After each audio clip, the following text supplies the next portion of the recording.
You're tuned in to the only all-sports talk network in the Middle East, IsraelSportsRadio.com. For all your plumbing needs, call Sean Plumbing at 052-240-3557. Sean Plumbing can take care of boilers, radiators, blockages, burst pipes, and all your general plumbing needs. Mention this ad when you call Sean Plumbing and receive 10% off your service call. Premier League, La Liga, Serie A, Bundesliga, Champions League, Europa League, and all the news, views, and reviews on real football. Tune in to On the Volley every Monday from 5 to 7 p.m. Send a Safer.com. Send a Safe for a book to someone in Israel. Send a Safer for a wedding or bar mitzvah present. Send a Safer to a yeshiva student studying in Israel for the year. Order a Safer for yourself. Free delivery in Jerusalem. Click on the SendASafer.com ad on the Israel Sports Radio homepage and send a Safer or book to someone right now. SendASafer.com. Building love of Israel, one sports fan at a time. IsraelSportsRadio.com. You're listening to Jump Shots with Jasmine, hosted by Jasmine Marcus on IsraelSportsRadio.com.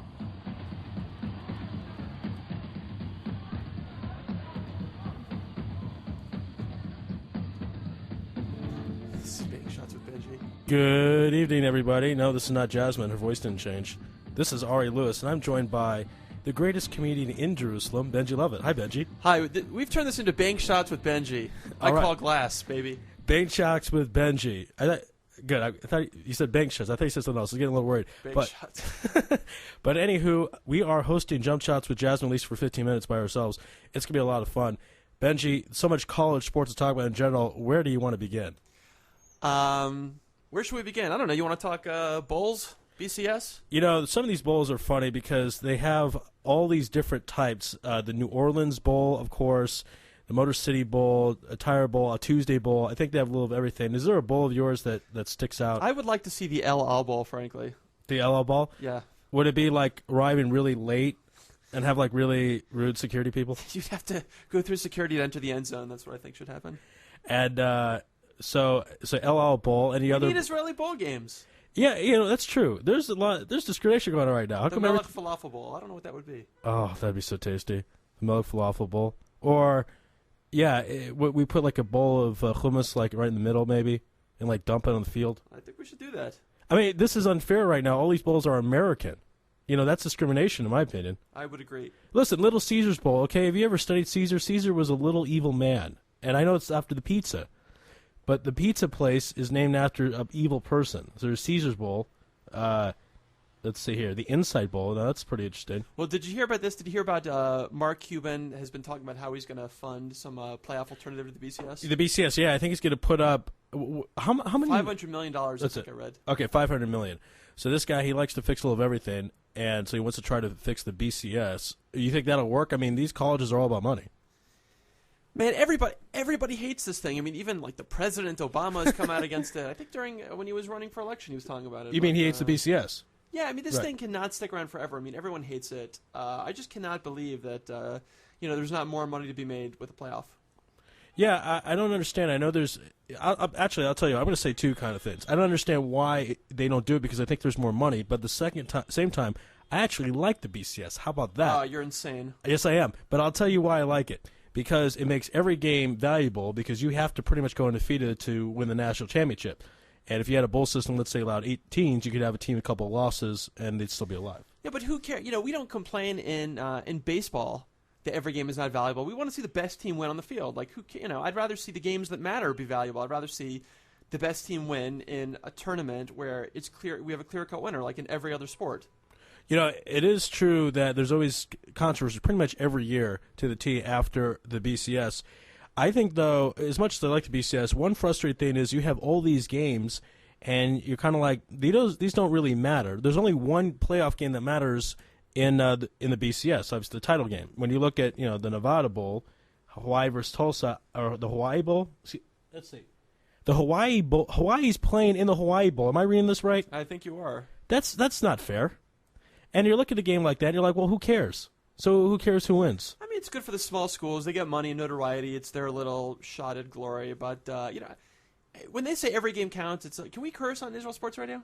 We don't, do we? We generally don't. I mean, we're not regarded with the FCC. It's a bunch of hoo-ha. It's a bunch of cocky is what I say.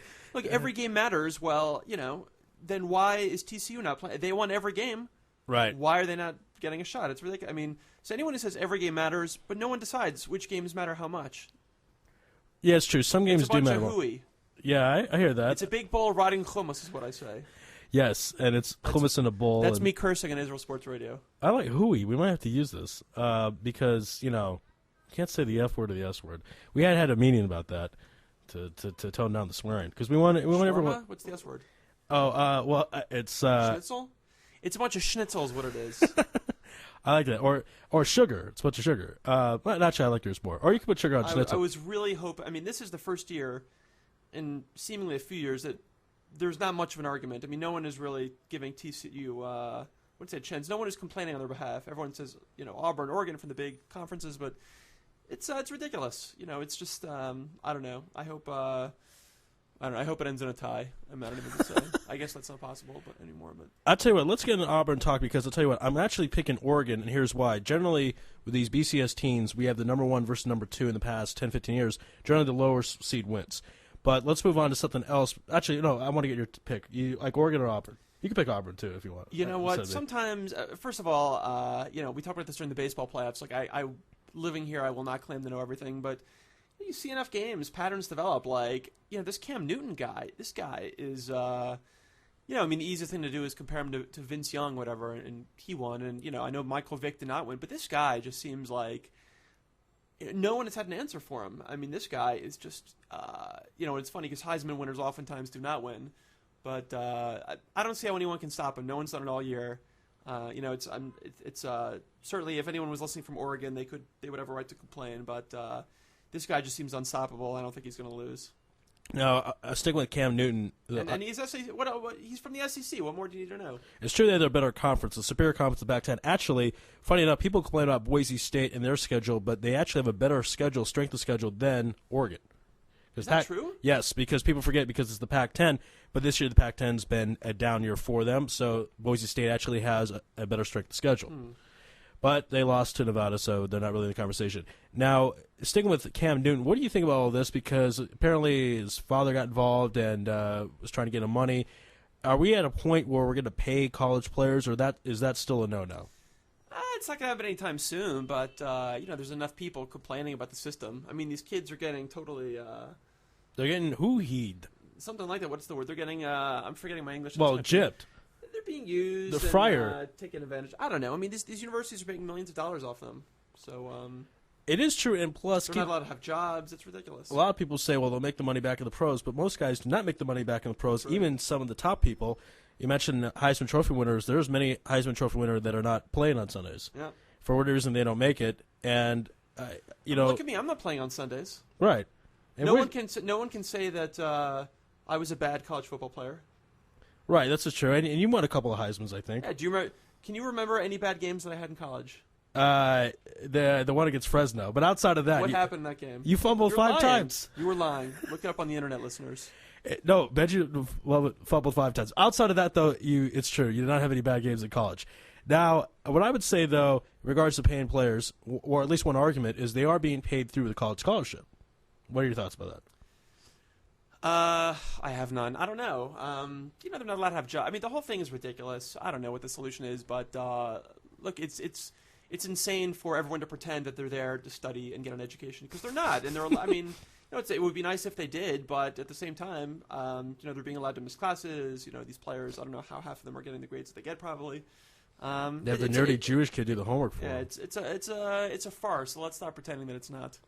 Yeah, I agree with it's a farce. I'm not sure. I guess I guess you should go then. Let's say they deserve to be paid. I mean, how much? Is it a stipend? Do the better players get paid more than the worse talk players? To me like I know that much about college sports. Well, I mean, come on. I just watch the games. I don't do the inside. Well, what's stuff. your opinion then? Like, I mean, what do you think? As a fan, if you see Cam Newton run around the field and he's winning, he has more of an impact on the game and in victories for Auburn than the kicker. Do they both get paid the same? Because I'll tell you what, we had a college football player on in studio a couple months ago, and he said they actually are allowed to be given certain gifts. I don't know how it works exactly. Like like if they go to a bowl game, they get like the Rose Bowl backpack, that kind of stuff. And he said, like when you go on an FH flight, you get one of their hats. You get one of their hats, right? I mean, you're not going to get, it's like service or anything like this, but you get a hat. No matter how who you are, if you're a criminal on the flight or a rabbi on the flight, everybody gets a hat. They get one hat. Now he was saying this college football player, he was a long snapper. In fact, not just a long snapper, a backup long snapper. Is that a fish? A long snapper? He was funny because he would talk about how he played games during practice, like Frisbee and that kind of stuff. But anyway, he said, hey, me, backup long snapper, starting quarterback, we both got the backpack. They both got the little cups and the trinkets and all the keychains and all that kind of stuff. So basically, if they are getting paid dollars, does Cam Newton deserve more money than the kicker for Auburn? I don't know. Look, and let me give an example. The Boise State kicker missed 2 games against Nevada. Because of that, they're not going to get a BCS bowl. Those kicks cost them millions of dollars. So maybe the kicker deserves money too. I don't know. I mean, I know it's not a working system. I would not lie and say I know anything about university economics or how it works, but I don't know. To not allow these guys, I don't know why they're not allowed to have jobs. That's ridiculous. That's another thing too, which has been a problem because you're going to say they can't make money, but at the same time you say that they cannot have jobs. So I don't know what you want them to do, and a lot of it come from very impoverished families. And as far as they talk about food, because they're burning God knows how many calories, thousands of calories, and they might need more than 3 meals. They might need 5 or 6. Look, if Cam Newton took I don't understand what these players are thinking. Him, Reggie Bush, acting as if they're not going to get caught. The only thing I can think is they're the ones who get caught, and they represent, the 1% who do get caught. There's probably, for every one guy who gets caught, maybe there's, 50 players who don't. Well, that was one of the most... Otherwise, why would they have such poor judgment? I don't know. Well, that was one of the most frustrating things to me when they took back Reggie Bush's Heisman. To think Vince Young probably took a couple of bucks, and to think that all previous Heisman Trophy winners didn't take money is absurd. Yep. And I don't know why they single out poor Reggie. Basically, he had a shark of an agent come in and buy him some stuff, and that was pretty much it. It wasn't like, hey, I'm going to pay you and you're going to lose the game, or I'm going to pay you and then you'll go to USC as a result. He was there at USC doing his thing, and this sweet talk agent wanted to reel him in when he went to the pros, which is a smart idea. And a lot of these agents do that as kind of an investment, and the ones that work out are a write-off. They just need 1 out of 10 players to say, hey, thanks for giving money in college, I'm going to pay you back now, and they make bank. So it's definitely it's a tough scenario because people forget just because they're these big, tough athletes on the field, mentally they're 20, 21 years old. They don't understand necessarily the evil part of the business, and yeah, I hear what you're saying. That's what I'm saying. It's up.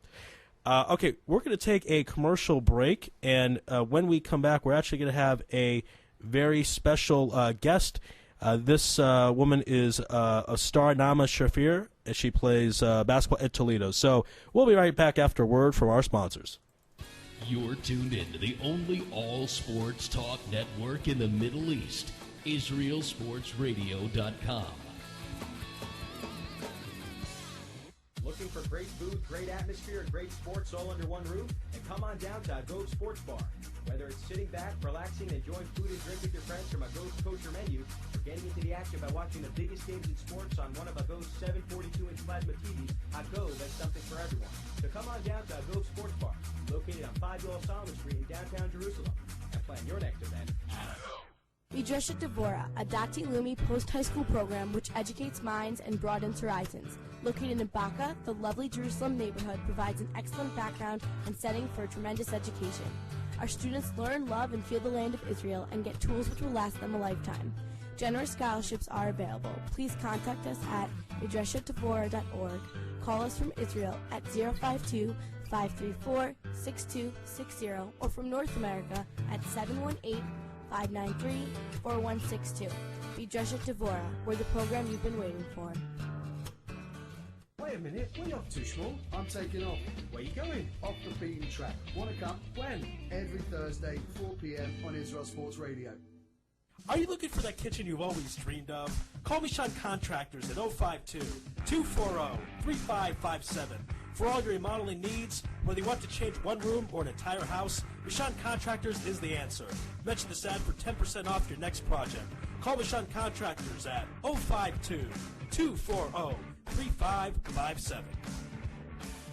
Hey, this is Jeremy Laws.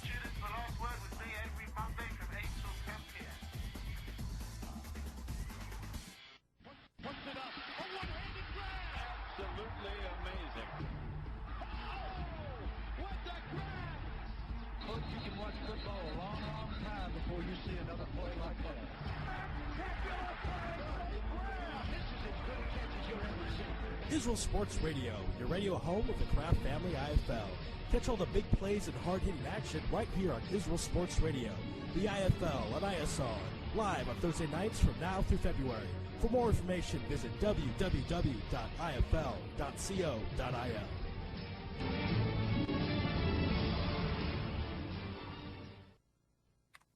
Homefortrip.com.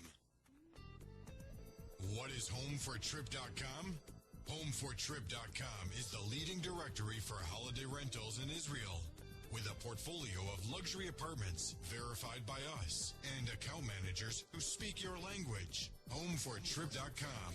Apartments are choice locations in most vibrant neighborhoods of the city. Your luxury vacation home awaits you in Tel Aviv on the Mediterranean Sea or in Jerusalem in the Holy City.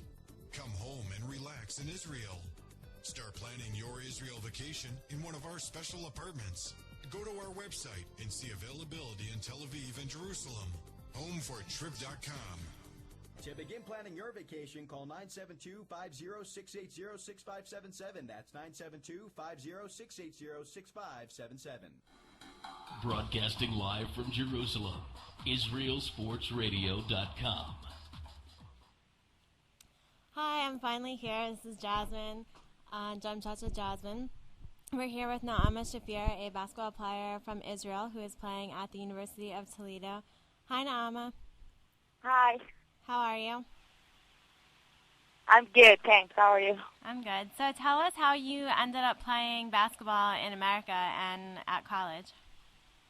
Well, my senior year in high school, I was looking for a school in America, and I heard from Toledo, and I was, all right, that's good for me. I mean, they hear that I'm a religious girl, and they say that they're going to do everything to make it easier for me. So it worked out really well.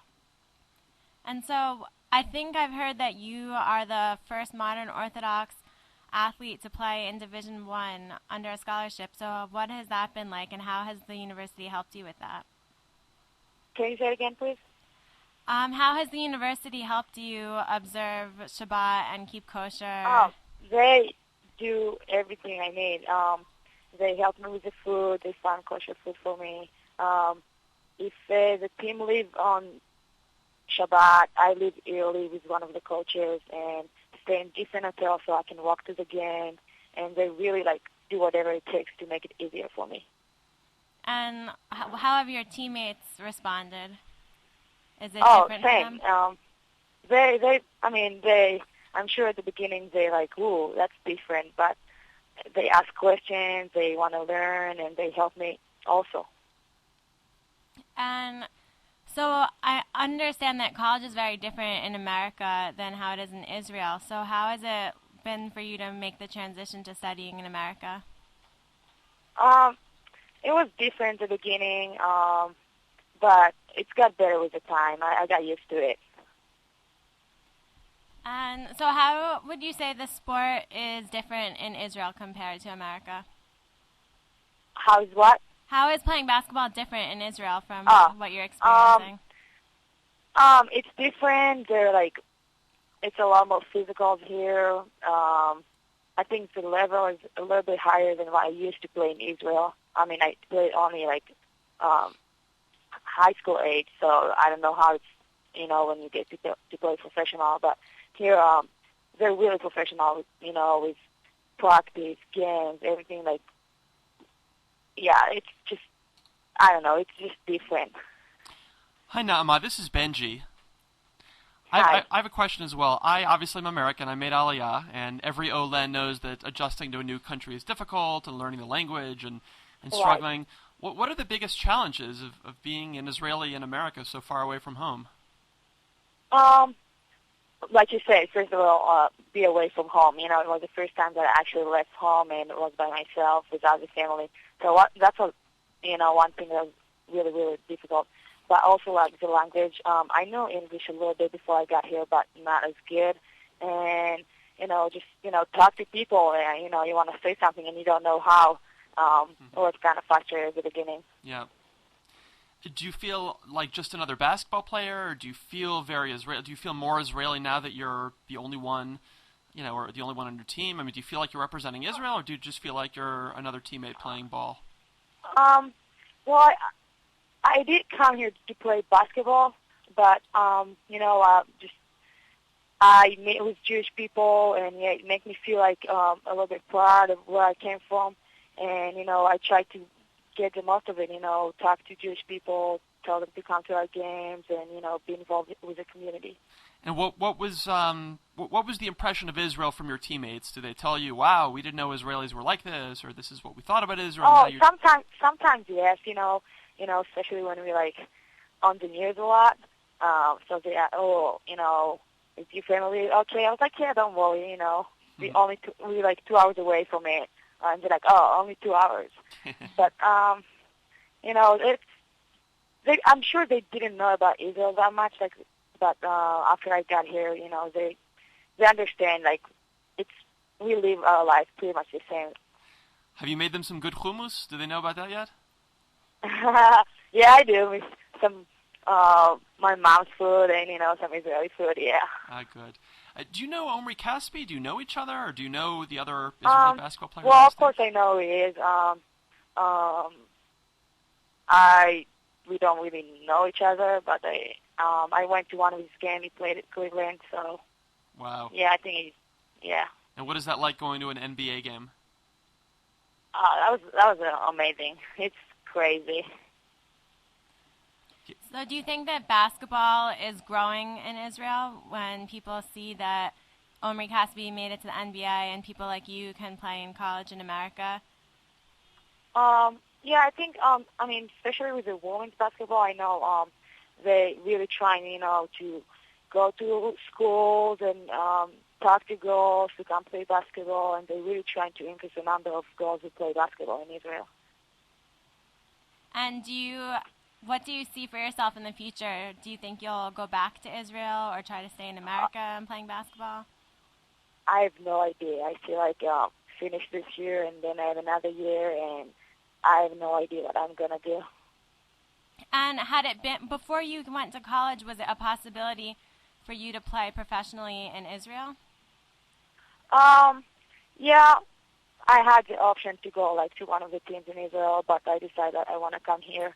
And, I happy I made that decision. I know I still have the opportunity to do it after I graduate from here. So yeah, I did have the option to do it. And what about joining the Army? You were able to skip that, I'm guessing, to go to study in America? As a religious girl, you don't have to do it. And I still want to do something when I come back. I mean, I still want to do something for my country. I don't know how and where, but there's something that I definitely want to do. Well, do you think maybe you could help me do a Shnat Sherut in the NBA? What? I don't know. I would like to do my Shnat Sherut with the Lakers. Do you think that's possible? Well, if you know how to do it, let me know. I'm going to join. Sounds good. You got it. And so how your team, I know, has a winning record this year, and you've been playing a lot. So what do you see happening with the rest of the season?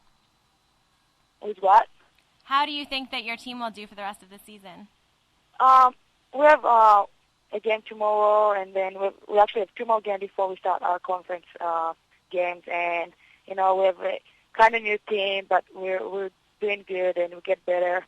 And I think we're gonna do good. I really believe we can, do even better than last year.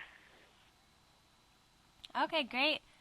Thanks for joining us, Naama. Thank you. Thank you very much. Thanks. Okay, so that was Naama Shafir from Toledo. And I don't know how the show was introduced. I wasn't here. And so I thought that this week UConn just tied UCLA's record, and we're going to do kind of a women's basketball-themed week. And later on in the show, we'll be hearing from Lindsay Krasna, who played professionally in Israel for a year. She also went to Cornell, though I didn't know her then. And right now, we're going to take a quick commercial break. You're tuned in to the only all-sports talk network in the Middle East, IsraelSportsRadio.com. Looking for great food, great atmosphere, and great sports all under one roof? And come on down to Agove Sports Bar. Whether it's sitting back, relaxing, and enjoying food and drink with your friends from Agove's kosher menu, or getting into the action by watching the biggest games in sports on one of Agove's 742-inch plasma TVs, Agove has something for everyone. So come on down to Agove Sports Bar, located on 5 Solomon Street in downtown Jerusalem, and plan your next event at Agove.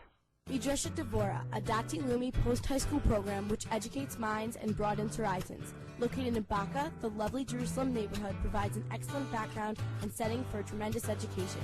Our students learn, love, and feel the land of Israel and get tools which will last them a lifetime. Generous scholarships are available. Please contact us at idreshetdevora.org. Call us from Israel at 052-534-6260 or from North America at 718-593-4162. Idreshet Devora, we're the program you've been waiting for. Wait a minute, where are you off to, Sean? I'm taking off. Where are you going? Off the beaten track. Wanna come? When? Every Thursday, 4 p.m. on Israel Sports Radio. Are you looking for that kitchen you've always dreamed of? Call Michon Contractors at 052-240-3557. For all your remodeling needs, whether you want to change one room or an entire house, Michon Contractors is the answer. Mention this ad for 10% off your next project. Call Michon Contractors at 052-240-3557.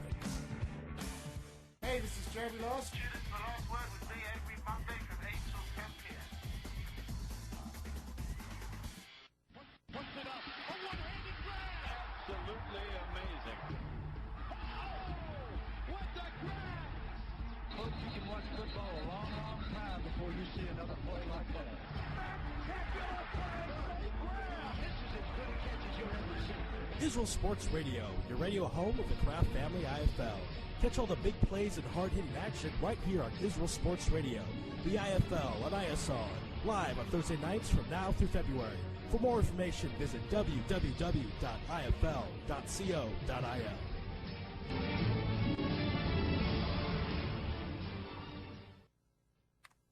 Homefortrip.com.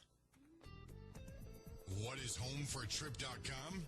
Homefortrip.com is the leading directory for holiday rentals in Israel, with a portfolio of luxury apartments verified by us and account managers who speak your language. Homefortrip.com. Apartments are choice locations in most vibrant neighborhoods of the city. Your luxury vacation home awaits you in Tel Aviv on the Mediterranean Sea or in Jerusalem in the Holy City. Come home and relax in Israel. Start planning your Israel vacation in one of our special apartments. Go to our website and see availability in Tel Aviv and Jerusalem. Homefortrip.com. To begin planning your vacation, call 972-50680-6577. That's 972-50680-6577. Broadcasting live from Jerusalem, IsraelSportsRadio.com. Hi, it's Jasmine. I'm here with Benji on Jumpshots with Jasmine. As a reminder, you can call us in to chat. The number from Israel is 02563-4751. From America, it's 718-305-5305.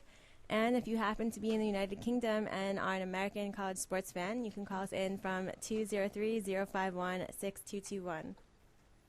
So, football started, bowl games, and Yehuda emailed me over the weekend and told me that after the first 3 games, we were each 2-1. Last week we picked, and we're having a little competition. I'm not sure what the winner gets other than maybe bragging rights, but looks like we're tied. We have about a month to go, I guess. And the first few games, nothing too exciting. BYU beat UTEP, Northern Illinois beat Fresno State, and Troy beat Ohio. So we'll start getting into more exciting games probably in a week or two. And a few other of the conferences kind of named their winners already. In Division III, Wisconsin Whitewater beat Mount Union. And then, where was it? In the NAIA, Carroll College beat Sioux Falls. No, are there any Israeli players at Wisconsin Whitewater? Do we have any representation there? Do you think we do? Not so much. Yeah, we're getting players at Toledo. You know, Nama Shafir's making a difference. I didn't know. I thought maybe Wisconsin Whitewater was a big destination for maybe Israelis. not. Maybe. You can check that out for next week. I thought Toledo was kind of an interesting place for her, actually. You know, I just have to wonder how many. I know Israelis are everywhere. You know, they're working in the malls, but she's got to be lonely in Toledo. It's not like you're living in New York City or L.A. I also imagine that kind of her classmates might be less used to encountering Jews, or especially like modern Orthodox Jews. Yeah, I mean, she may not be a Jewish agency shlicha, but that's a major service. I mean, these people may never meet an Israeli in their life, and you know, I'm sure she's knocking down a lot of stereotypes. Yeah, especially playing basketball. Yeah. Who says white Jews can't jump? Was that the movie? I'm looking at Andy here. Andy's timing. Yeah, I think was it. Yeah, that was the one with what was it? Jerry Seinfeld. Exactly. Wesley Snipestein. Right. Exactly. I kept looking at Andy making ridiculous comments until he finally had to turn the volume up on his mic. So that was the delay. Yes. All right. Sorry, John. Okay. And so I heard I had little spies telling me what you were talking about while I was stuck on the bus, that you were talking about whether athletes should be paid or not. Yeah, it's just, you know, we're talking about Cam Newton and should he be paid, should he not? You know, I don't know enough about, you know, the university athletic departments to know where this money would come from, but it just seems like a farce to, you know, I mean, Auburn's making millions of dollars off Cam Newton, you know, but to say the guy cannot even get a job, it's just, there's something wrong with the system, it seems, and to pretend that, like, Reggie Bush is the only player who's done it, it just seems ridiculous. Yeah. And so I know the Patriot League over the last week or two they were kind of having these secret talks about whether or not they were going to give football scholarships to their players, because Fordham started giving them out, and then I guess that made the playing field uneven for the other schools, and they shelved the decision for 2 years. So they only have, like, true student athletes? I mean, they don't have scholarships? It's all. I think some of their other sports do. I know in football they don't. And so they decided not to talk about it again for 2 more years, and that is when, I guess, the contract is up with so Fordham can decide at that point if they don't take on scholarships to join a different league, because it looks like that's the route they wanted to go with. This is Division III, or the Patriot League? No, it's Division I, yeah. Wow, what is the Patriot League? It's just a separate conference? Mm-hmm. Could IFL teams take on one of these Patriot League teams? Not a chance. No? No. But they're all walk-ons, whatever. They're not scholarship players. Not a chance. Even with our Jewish, what's the word? Chachamism? What's the word? Call it what you want. It's not our sechel? We couldn't. It's not football. It's maybe sechel, but it's not football. No, not a chance. The IFL teams would have a very difficult time with a Class 5A Texas high school. No, actually, they'd lose to a Class 5A Texas. Who's in the IFL? The Haifa Fighting Maniacs.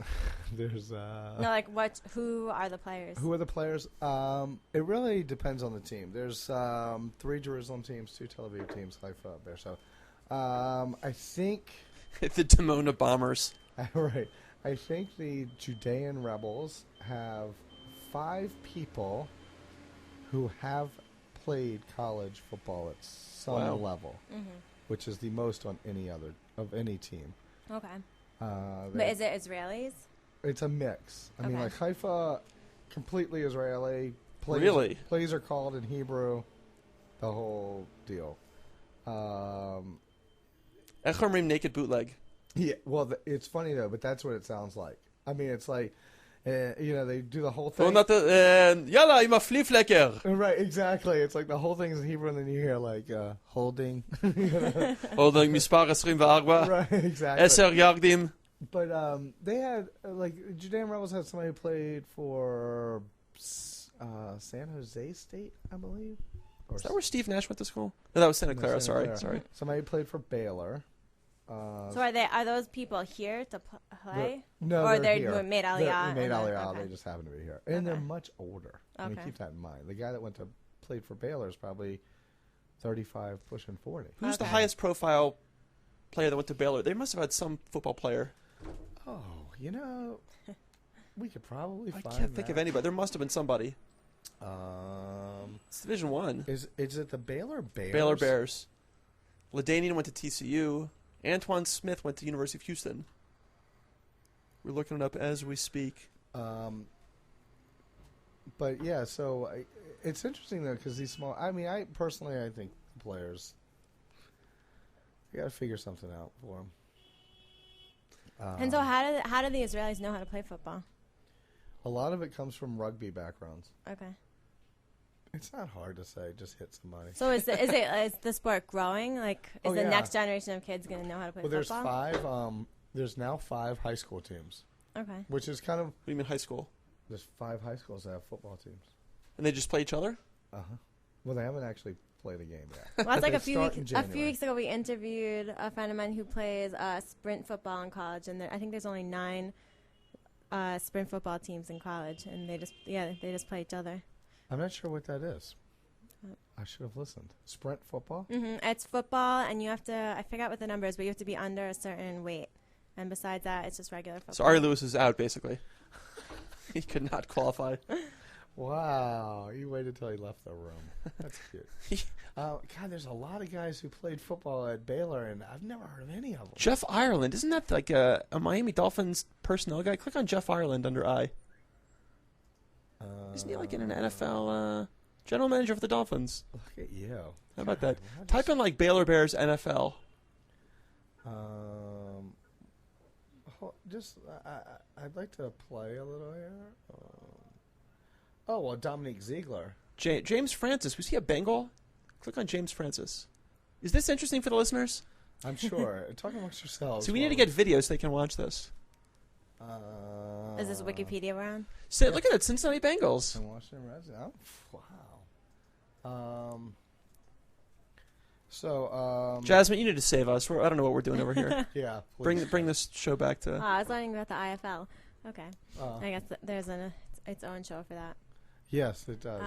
So anyway, I just thought that it was interesting that I didn't realize that they weren't giving scholarships to their football players, and I guess ultimately they decided not to give them out because they said it was too expensive, and I guess in the Patriot League, football is not really bringing in any money that it's worth it. So it'll be interesting to see in 2 years if they go to that, though. They should. Well, they have to figure something out. I guess Mike Singletary would be the most famous. He went to Baylor? Apparently. And now it says Bobby Lane. Is that Night Train Lane? That was Dick Night Train Lane. Oh, that's true. Renee Thompson was a 49er in the 80s, I believe. The problem is that, if you go to, let's just throw University of Virginia, just because I'm from Virginia. Okay. If you go to University of Virginia on a band or maybe just academic scholarship, you can get a job while you're there. And yet, for some reason, because you're on an athletic scholarship and you can't work, it doesn't make any sense. They don't let you, or you don't have time? You can't. You're not allowed to earn income during the academic year. And so what happens is, I mean, I remember when I worked in Charlottesville, and at the time I was working at a job that was kind of, I saw a lot of athletes, let's put it that way. And all the women's basketball, because it was, we'll bring it all the way back to women's basketball tonight, because the women's basketball team was very good at University of Virginia. And all the girls are like rolling up in these like real like tricked out hoopty cars. And you're like, oh, so where did that come from? Oh, my summer job at the local Ford dealership. So, I mean, there was, that was like the way around it. Was, they didn't do anything. They washed cars or hung out at the car lot, basically. And then they got this nice car, and that was the trade-off / pay or whatever. Okay. But it just sets people up for corruption. I mean, I don't know. That's when Ari was saying beforehand, the vast majority of these players are not going to be playing on Sunday in the NFL. Right. Correct. So they need the money. Right. I mean, yeah. I mean, most of these guys the Cam Newtons of the world are, few and far between. And not everyone can be a Cam Newton or a Benji Levitt. Not everyone is born with these gifts. Why are you laughing? Because I'm just so sick of hearing that. I hear that every day. Not everyone can be a Cam Newton or Benji Levitt. I mean, I hear it. Mostly it's on both those names together. Right. Mostly it's on your Twitter page. But that's true. Did you ever find someone to clean your house? Speaking of your Twitter page. And did Ari show up? Ari did not. Sadly. Jasmine, I saw on your Twitter page. Not that I was Twitter stalking last night. Anyone? It's pronounced twalking. Twalking? Is that a true word? No. On Twitter, they just add TW to the beginning of everything. Everything. Right. That I guess Cornell started. You wrote something about Cornell basketball. It was. I mean, I know it started already, but you were mentioning something. Was there a big game or something going on right now? Why did I see? I thought I saw something on your Twitter page. I don't think I tweeted about them. Covering the game. Oh, yeah. Because a few of my friends work at school still covering the Bucknell game that was last night. Bucknell? Yeah. They made it to the tournament a couple years ago. Yeah. Well, and unfortunately, it didn't end so well for Cornell. Oh, really? Yeah. Oh, wait. Wasn't Cornell in the tournament like this past year that we're making a run? Yeah, Sweet 16. That was this past year? Mm-hmm. Wow. Yeah. And who did they finally lose to? Kentucky. Basically an NBA team. Yeah, right. I mean, right. The whole team was drafted in the first round. Yeah. So, yeah, wow. John Wall tearing it up. But on the way, they beat Syracuse. No, they beat Temple and Wisconsin. Temple and Wisconsin was the big, huge. Yeah. Now, if Wisconsin had Nama Shafir, things might have gone down differently. Well, we're talking about men's basketball. Do you hear me or what? But yeah, it would have been different. Definitely would have been different. So should we take a quick commercial break right now? Yes, we should. Well, Jasmine's like, come on, bail me out of this. All right, yes, we'll be back after we pay some bills. You're tuned in to the only all-sports talk network in the Middle East, IsraelSportsRadio.com. For all your plumbing needs, call me Sean Plumbing at 052-240-3557. Sean Plumbing can take care of boilers, radiators, blockages, burst pipes, and all your general plumbing needs. Mention this ad when you call me Sean Plumbing and receive 10% off your service call. Premier League, La Liga, Serie A, Bundesliga, Champions League, Europa League, and all the news, views, and reviews on real football. Tune in to On the Volley every Monday from 5 to 7 p.m. SendASafer.com. Send a safe for a book to someone in Israel. Send a safer for a wedding or bar mitzvah present. Send a safer to a yeshiva student studying in Israel for the year. Order a safer for yourself. Free delivery in Jerusalem. Click on the SendASafer.com ad on the Israel Sports Radio homepage and send a safer or book to someone right now. SendASafer.com. Building love of Israel, one sports fan at a time. IsraelSportsRadio.com.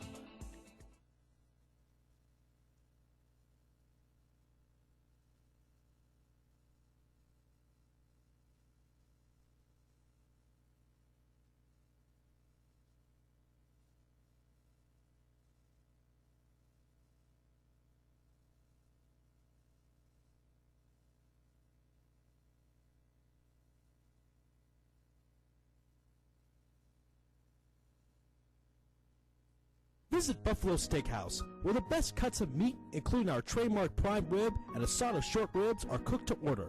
At Buffalo Steakhouse, you determine the portions. Our finest meats are available in large cuts.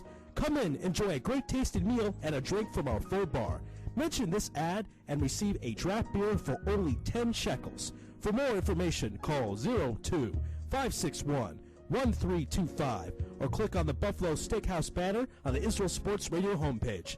For a great kosher dining experience, visit Buffalo Steakhouse at 54 Emek Rephaim, Jerusalem.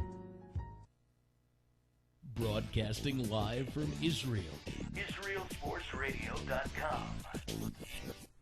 Hi, this is Jasmine and Benji on Jumpshots with Jasmine, and at the moment we're still talking college football.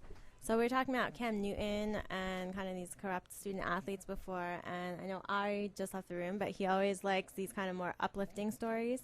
And so over the weekend, one of the things I kept reading about was 2 different football players who donated, I think both of them were bone marrow, to different people. And both of them, I guess their stories kind of came out this weekend. One was, it was a player named Matt Hoffman at Rowan University, and he was nominated for, I guess, what the equivalent of the Heisman Trophy is in the 3rd division. And so at the ceremony, he invited an old man that he had given, I guess, blood stem cells to beat Hodgkin's lymphoma. And so it was that you had to wait a year, I guess, before donating, before you can find out who you donated to. And I guess it was around the time of the ceremony, so he invited him out to the ceremony. And then Villanova, there's a player named, I'm not sure how to pronounce it exactly, Matt, it's like Sczcur, so however you pronounce that. He is actually a football and a baseball player, and he also donated bone marrow to a toddler with leukemia. And it was in addition to being a mensch, as we would say. So he's a football and a baseball athlete, and he's a senior now. He has a big decision because I guess the Cubs have offered him some sort of contract, but he has to decide before the NFL scouting combine takes place. And I guess he has a chance to go pro in either sport, and he's making part of the article is about deciding which sport he's going to do. Such problems people have today. Which sport? But it was pretty interesting. It was saying, I guess he's a little bit better at baseball, but he was saying he could always kind of go back and do baseball in a year or two if football doesn't work out. But he believes if he chose the baseball first, he wouldn't be able to go back and do football. Wait, has Ari Lewis ever had a problem like that, trying to choose between 2 pro sports? Chess and chess. Chess and chess? Wait, what division was that? The guy who gave the first guy was Division III. Who cares that? No, but this guy's in Villanova, so that's, I guess, not in football, but first. If it was Division III, it didn't really happen. Nobody cares. Who cares? Oh, I'm just kidding. Before all you listeners start bombarding us on the phone lines, we're all just having a good time. Mm-hmm. The phone lines are flooded. Yeah, we haven't gotten callers in a couple of weeks, so give us a call. And I saw, did you see that ESPN just launched ESPNW for women? I did see that. I checked out the website. I saw it on my phone. I didn't really get a good look. I think Art Lewis writes for ESPNW. Phoenix Mercury. What's that? Phoenix Mercury. Oh, yeah? WNBA. Yeah, I did check it out. It's, so what do you think of the site? I didn't really get a good look at it. I took a quick look. It's some of the regular writers, a few, lots of names I haven't heard of, but they're, it's not like, some people have thought maybe it's just going to be like silly women's issues and, talking about football players in tight pants. Like, they're talking sports. Just, I guess it comes from women. How is it different? Because the few headlines I saw were about Michael Vick and things that look like they'd be on regular ESPN. Yeah, so look, the difference is, I guess, at least from what I saw, it's not, stupid. Like the easiest thing for guys to say is, oh, it's just stupid, women talking about, like, the colors of the uniforms. No, like, they're real sports writers talking about sports. It just happens to come from women. I guess there's something to, look at us. We're Israel Sports Radio, and we're talking about a lot of stuff in America, but the fact that it comes from Jews or people in Israel makes it interesting, I guess. So it's just like another way to get a niche audience, I guess. Yeah. I don't know. I can't imagine how long they're going to stay around. Yeah, because I think it's not like, I'm a woman. I can read regular ESPN, and I've never had a problem with it before. So I don't know that so many people are going to be like, oh, now there's a special one for me. Now I can finally go to the website. So. They have a lot of money. The Disney company, they're the same ones who are... the NBA. I'm sorry, the NBA is putting on the WNBA, but they have enough money where they can keep it going for a while, but it's hard to imagine it's really going to have a huge audience. Mm-hmm. And so when did it launch? It was... No more than 2 weeks ago. Like very recently. And it's all female writers? I don't know. I only saw... I would imagine so. Once you start having men, then what's the point of going to their site? You might as well read ESPN. But were they covering any women's sports? Oh, yeah, they must. Okay. I really didn't look at it for more than a second, but yeah. I'm sure they're talking about. I'm sure they're having a field day with the UConn story. Yeah. I was wondering if it launched around now for that reason. Or... By the way, Gino Auriemma, Israel Sports Radio listener. A lot of people don't know that. Jasmine's looking like Jasmine's never really met me before, so she's a little. Ari knows what to do with these comments. Jasmine's a little confused. A little bit. Jasmine, I'm going to show my mouth now. You take it away. Keep going. But so UConn over the weekend, big game. I guess it was getting some people were saying that their schedule wasn't as hard as the men's team in UCLA that they beat in the 70s.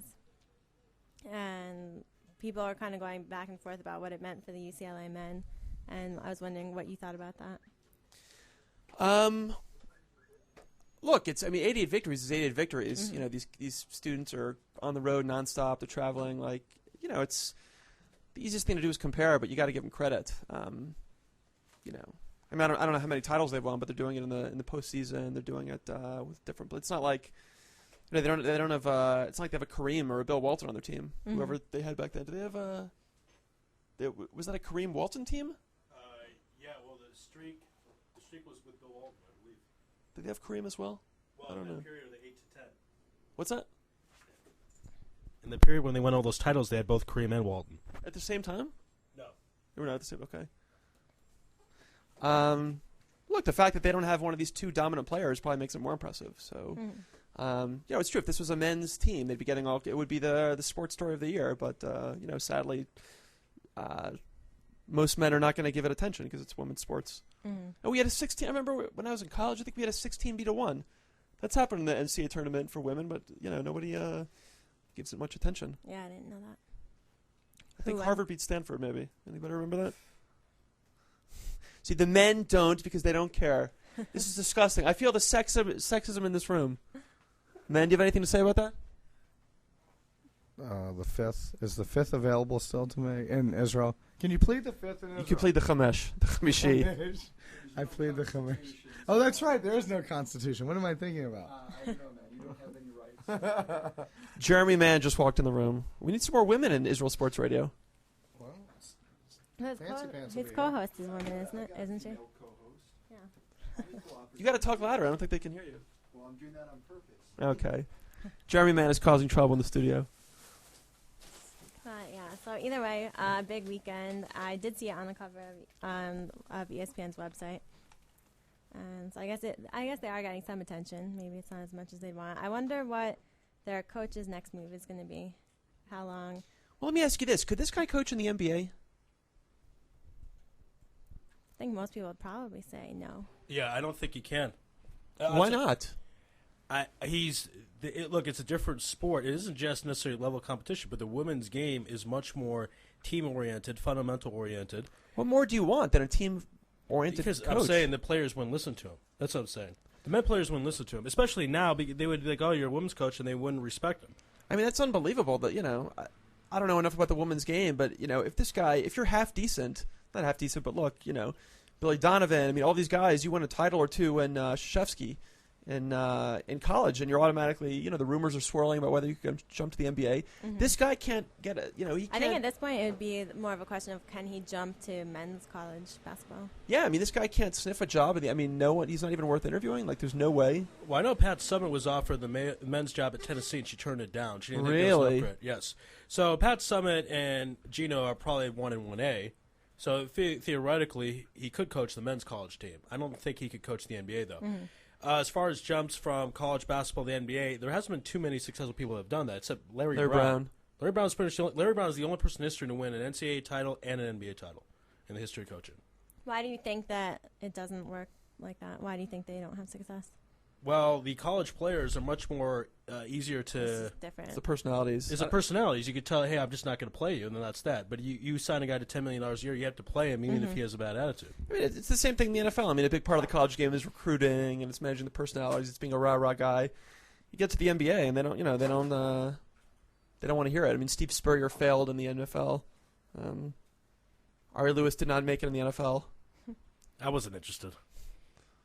But I'd be much more interested in seeing a woman coach a men's team. That would be. I'm actually trying to get Nancy Lieberman, who is, I think she's the first women's coach. She's in the D League, and so I've been going back and forth with her secretary or whoever she is, trying to get her on the show. Nancy Lieberman Klein. She coaches men. Yes, men. You're talking Nancy Lieberman Klein. I don't think there's Klein at the end of her name. Yeah, unless you get divorced and drop the Klein. Yeah, it's the famous basketball player. The famous one that played. Okay, yes, Nancy Lieberman. Right. So that would be that would be impressive. I mean, you know. Yeah, so she's coaching men in the D League, so it's. So that's got to be much harder to imagine. I mean, it's, you know. I can, you know, Ariema's got all the rings. I can imagine the. Look, unfortunately, like it's hard for me. You know, I can imagine a situation where in the locker room the men are not going to want to listen to the woman's coach. Unfair as it is, that's going to be a tough job for her, no? Yeah, I hope we get her on her. Well, also tell you another thing as far as the differences. Bill Lambier, who coaches in the WNBA, the Detroit Shock, used to play for the Pistons on the bad boy teams, and he said that the WNBA has better fundamentals than the NBA and better teamwork. So like I said, it's a different game partly for that reason. A lot of these guys want to go on SportsCenter and show off. They're not necessarily interested in winning in the team concept as much as the women. Yeah, that makes sense. Because I guess there's less opportunity if you're a woman. If you do something crazy, like it's still not going to get as much press. Jasmine, can you dunk? Have you dunked at the NBA level? I've played horse. That's about the extent of my basketball experience, unfortunately. It's only Seuss in Israel. It's only 3 letters instead of 5. My newspaper at college was going to join an intramural group, and then we missed the deadline. So I don't remember playing much in gym. So that's about the extent of it for me. Benji Levitt, you ever dunked? On an NBA regulation rim? Yeah. Why is that funny? Because it's like, oh no, wait, I've dunked, but not on an NBA regulation rim. Have you dunked Stom? What's Stom? Like in general. Look, I can't do it anymore. I'm 36. I'd be one of the oldest players in the NBA. I'm in my younger days. I had hops. Nice. Wait, so I could go from the free throw line of a first grade playground. Well, but is that on normal rim? Because some of those first grade playgrounds have bent rims. That's true. I'm talking about a straight rim like that. Well, Shaq? Not personally, but I've heard of that. When I step on the court in Israel, they call me Bite. So I bring the game. Yeah, no doubt about it. Speaking of all this, we have to take a commercial break. Yes. And while Benji prepares to get ready to dunk, I guess, could you dunk on the show for us? No, you said you're not going to. 36. Once we get video, I'll show the listeners.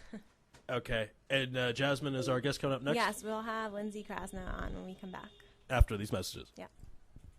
You're tuned in to the only all-sports talk network in the Middle East, IsraelSportsRadio.com. Looking for great food, great atmosphere, and great sports all under one roof? And come on down to Agove Sports Bar. Whether it's sitting back, relaxing, enjoying food and drink with your friends from Agove's kosher menu, or getting into the action by watching the biggest games in sports on one of Agove's 742-inch plasma TVs, Agove has something for everyone. So come on down to Agove Sports Bar, located on 5 Solomon Street in downtown Jerusalem, and plan your next event at Agove. Midreshet Devora, a Dati Leumi post-high school program which educates minds and broadens horizons. Located in Baca, the lovely Jerusalem neighborhood provides an excellent background and setting for a tremendous education. Our students learn, love, and feel the land of Israel and get tools which will last them a lifetime. Generous scholarships are available. Please contact us at midreshetdevora.org. Call us from Israel at 052-534-6260 or from North America at 718-593-4162. Midreshet Devora, we're the program you've been waiting for. Wait a minute, we're not too small. I'm taking off. Where you going? Off the beaten track. Wanna come? When? Every Thursday, 4 p.m. on Israel Sports Radio. Are you looking for that kitchen you've always dreamed of? Call Michon Contractors at 052-240-3557. For all your remodeling needs, whether you want to change one room or an entire house, Michon Contractors is the answer. Mention this ad for 10% off your next project. Call Michon Contractors at 052-240-3557. Hey, this is Jeremy Laws.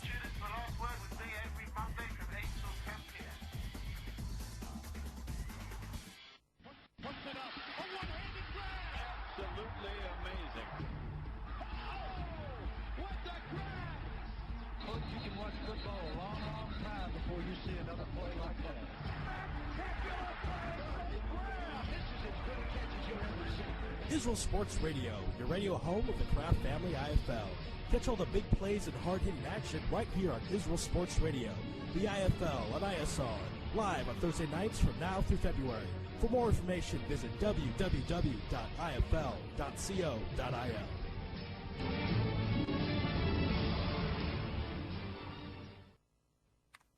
Homefortrip.com.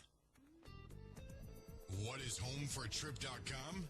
Homefortrip.com is the leading directory for holiday rentals in Israel, with a portfolio of luxury apartments verified by us and account managers who speak your language. Homefortrip.com Apartments are choice locations in most vibrant neighborhoods of the city. Your luxury vacation home awaits you in Tel Aviv on the Mediterranean Sea or in Jerusalem in the Holy City.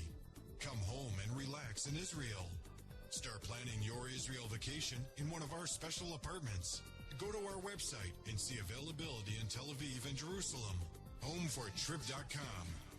To begin planning your vacation, call 972-50680-6577. That's 972-50680-6577. Broadcasting live from Jerusalem, IsraelSportsRadio.com. You're tuned in to the only all-sports talk network in the Middle East, IsraelSportsRadio.com. For all your plumbing needs, call me Sean Plumbing at 052-240-3557. Sean Plumbing can take care of boilers, radiators, blockages, burst pipes, and all your general plumbing needs. Mention this ad when you call me Sean Plumbing and receive 10% off your service call. Hi, this is Jasmine and Benji on Jumpshots with Jasmine. We're here with Lindsay Krasna, a former Israeli basketball player. Hi, Lindsay. Hey, how are you? Good, how are you? Oh, I'm great, thanks. Okay, so our first question actually is, you're coming in a little bit faint, so does there happen to be a landline that we could call you back on? Oh, actually there is, but I'm not sure. I've actually never used it before, but I'll give you the number, and if you want to try that. Okay. And yeah, let's give that a try. Okay, yeah, sure. It's 212, or should tell you on the side. Sorry, what? Oh, are you ready for the number? Yeah. Okay, it's 212. Yeah. 870. Okay. 6214. Okay. So we'll give you a quick call back, and we're going to take a commercial break while we do so. Okay. You're tuned in to the only all-sports talk network in the Middle East, IsraelSportsRadio.com. For all your plumbing needs, call me Sean Plumbing at 052-240-3557. Sean Plumbing can take care of boilers, radiators, blockages, burst pipes, and all your general plumbing needs.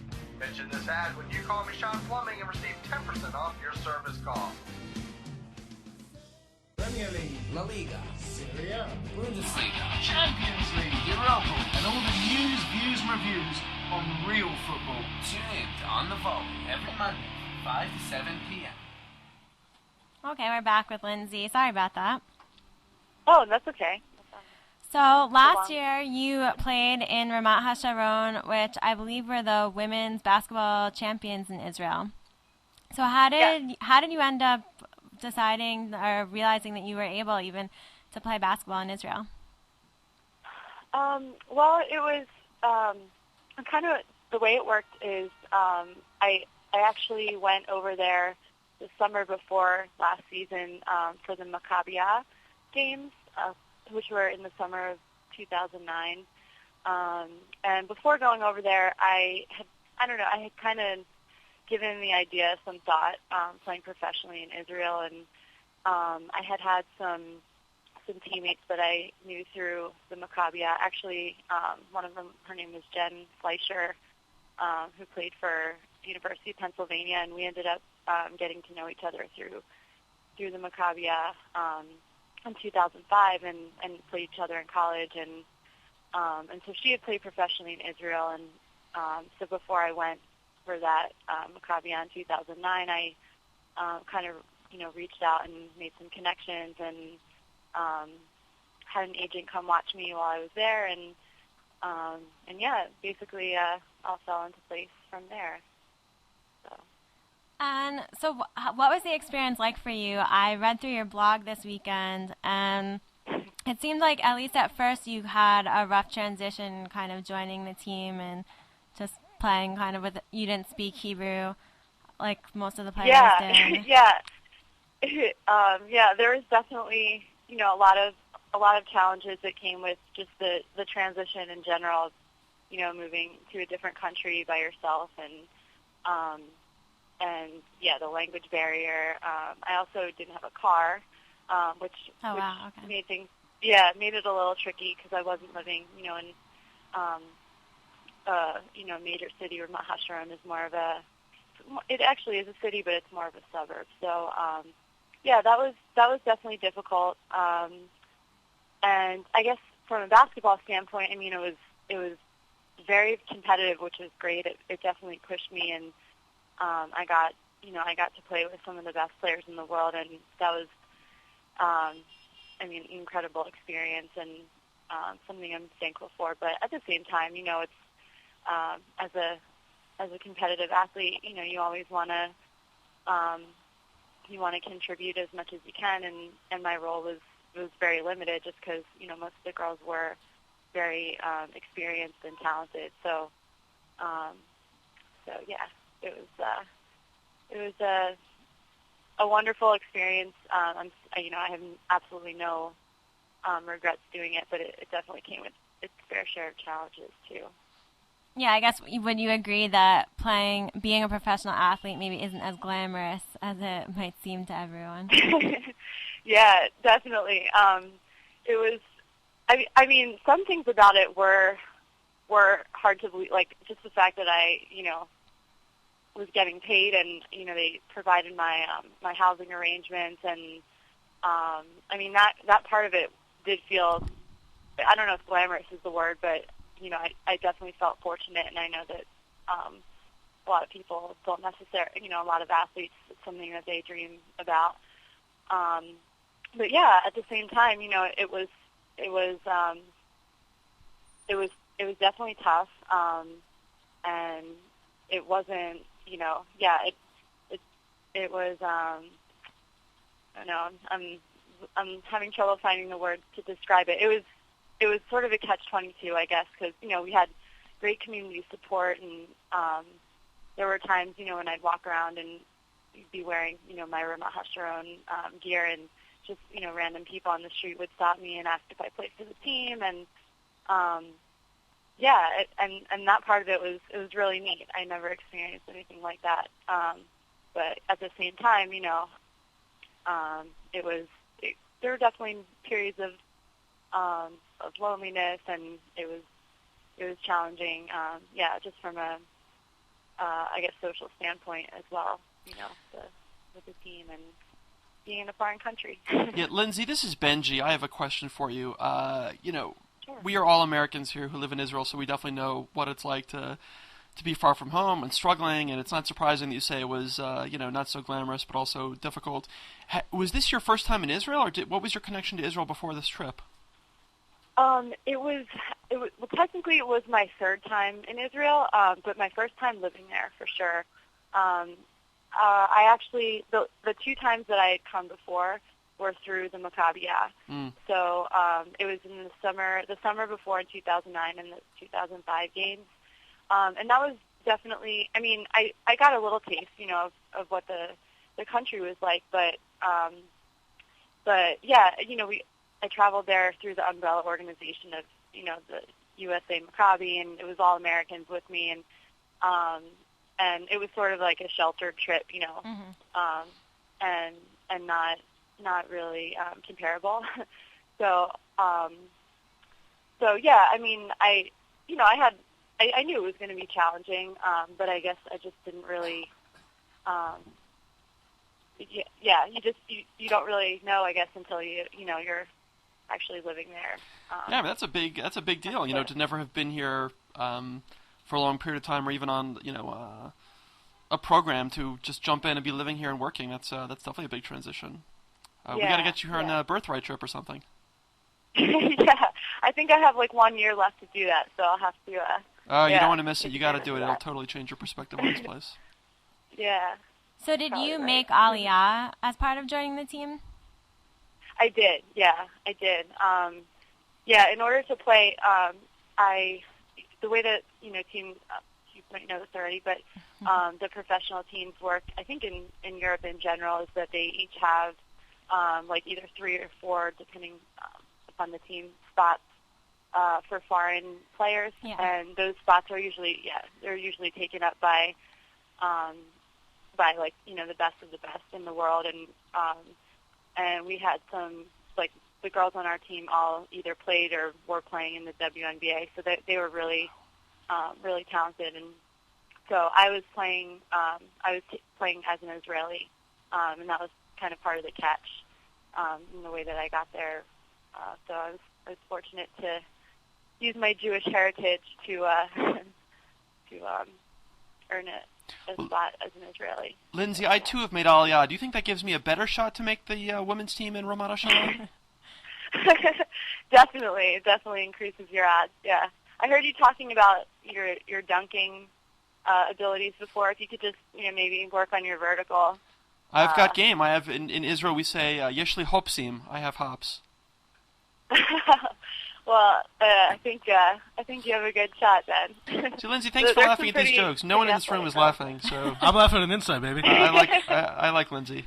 Lindsay, our listener, I have a question for you. Now, has this ever happened, or you've been tempted to go to a court somewhere with a bunch of big dudes and hustle them? Oh my gosh! Every day here, I'm living.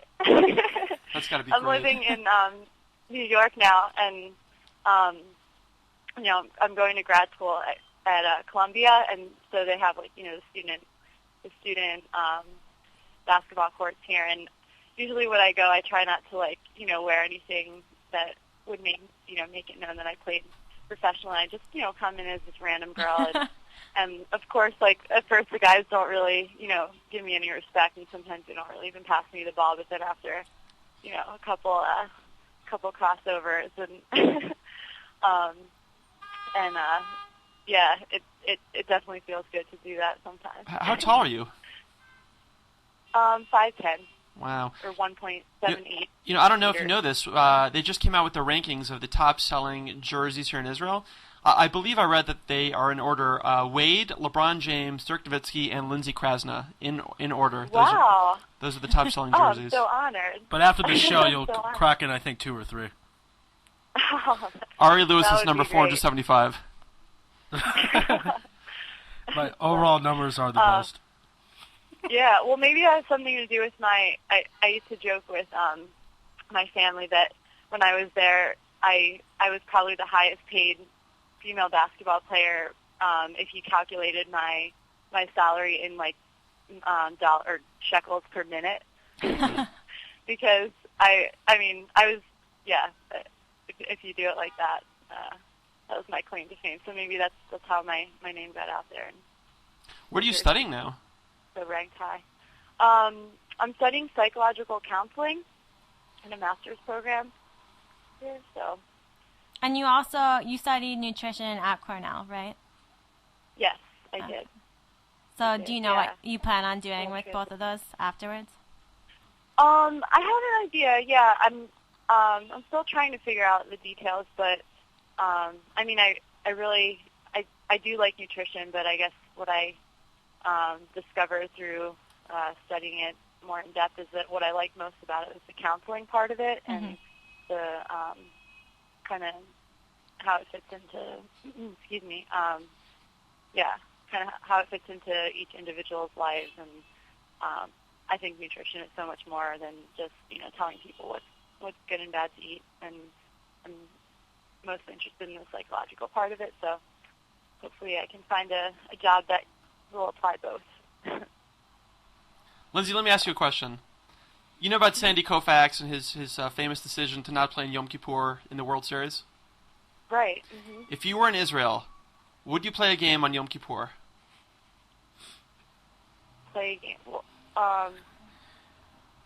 I don't know if that situation would present He's itself. tricking you guys. You guys. Poor girl. You can't do that to her. She was thinking it over, and she wouldn't give a PC answer. Way to ruin it, you guys.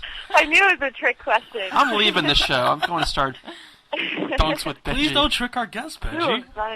She was going to get it right. Don't underestimate the Krasna. Should we go back and reverse in time? Here, go ahead, Benji. Ask again. Lindsay, you know Sandy Koufax, right? Yes. If you were in Israel, would you play a game on Yom Kippur, the Day of Atonement? I think I might. Yeah. Oh my God. Is that better? Don't do that, because I'll tell you why. That's the joke of the old guy that shoots a hole in one on Yom Kippur, and then God smiles and says, "Who are you going to tell?"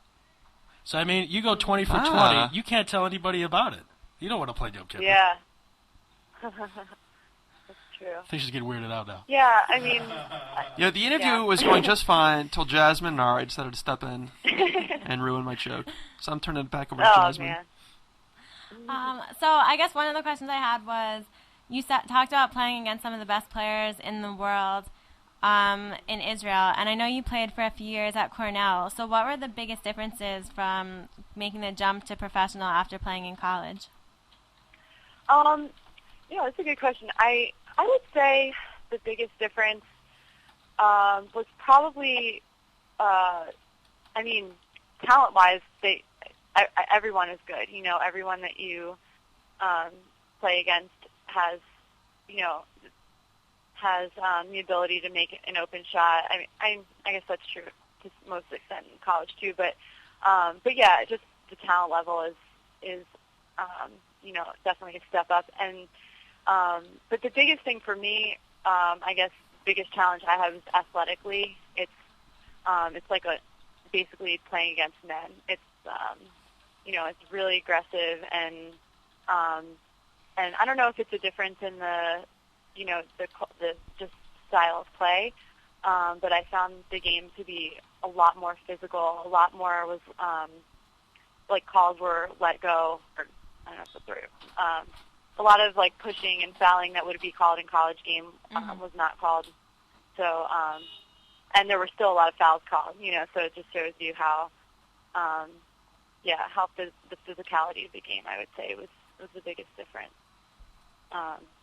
So I guess for a player like me, that was huge, because my game tends to be, well, in college, you know, a lot of my points came off of getting to the foul line and penetration, but in the professional realm, that wasn't really as much of an option for me, just because I wasn't, you know, as quick or as I wasn't able to beat people off the dribble as easily as I, you know, could in college. So my game ended up being much more of, you know, jump, like set shooting and just catching the ball and in a good spot and popping. So. Now, Lindsay, I have one more question. I'm sorry you had to answer these ridiculous questions from Ari and Jasmine. This is a serious question. Would you let me talk to the woman? Please. When you guys won the Israeli Cup, do people like go in the locker room and pour Manischewitz all over each other? Yeah, pretty much, yeah. I think we... Or is it pre-God? Yeah, we definitely... Or the what? Go on. I'm sorry. I'm going to shut my mouth now. Oh, that's okay. Yeah, we definitely... My teammates definitely knew how to celebrate. Yeah, we had a fair share of Manischewitz, some champagne. We went to this restaurant in Ramat HaSharon afterwards that sponsors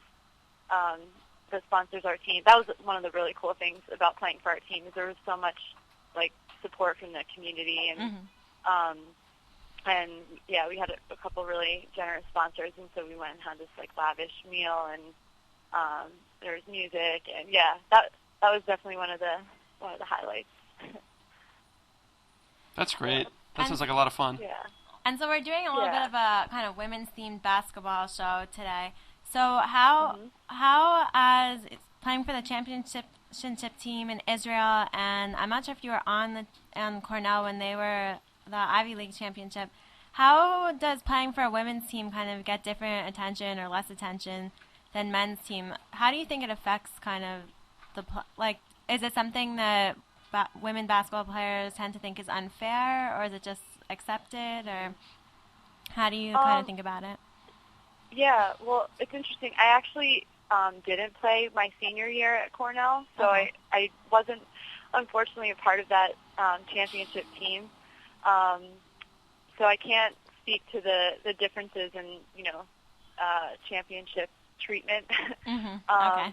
But I do know that from the standpoint in, you know, in Israel, I mean, I didn't have a ton of exposure to, how the men were necessarily treated, the men's professional players. But I don't know. I thought and maybe it had something to do with the fact that Ramat Hasharon doesn't have a D1 men's team, but we got a lot of, really nice treatment and a lot of support.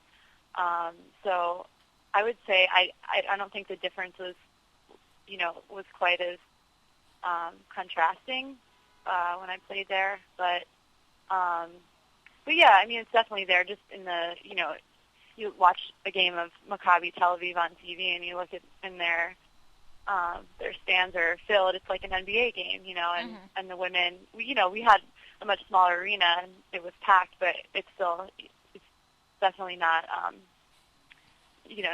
not comparable in that way. But yeah, I mean, I think the difference is still exists, and that's unfortunately how our society is in both the U.S. and Israel, I think. But I think it's absolutely changing.